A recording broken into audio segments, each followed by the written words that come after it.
Parlons environnement à présent avec cette marche pour le climat. Depuis fin avril, un Néerlandais s'est lancé dans une marche reliant les Pays-Bas à Paris et ambitionne de faire inscrire symboliquement la Terre entière au patrimoine mondial de l'UNESCO. Pour ce faire, il effectue son voyage en poussant une brouette un peu particulière. Il traverse actuellement la Picardie. Dans l'Oise, Julien Guéry, Nicolas Courcel. Dans la brouette d'Henri, des terres données par les citoyens du monde entier. Il y a des petits sacs de terre de 70 pays autour du monde.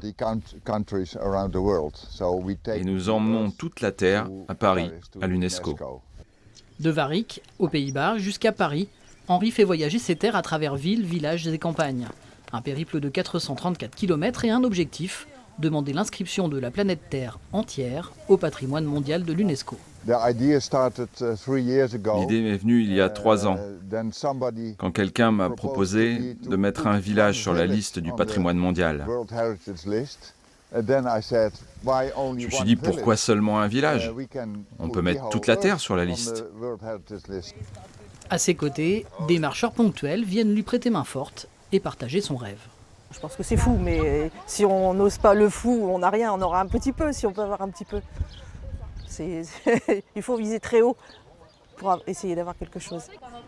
Au fil de ces étapes, Henri implique de nombreux écoliers dans son projet. Un peu de terre de notre ville Noyon dans votre brouette.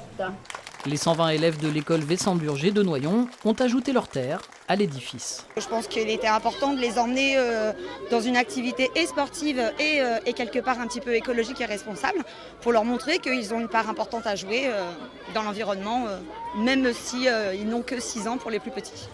Ce soir, Henri a posé sa brouette à Chiry-Oursecan et va progressivement traverser l'Oise en quelques jours. Il est attendu à Paris le 7 juin pour rencontrer le directeur du Centre du patrimoine mondial de l'UNESCO.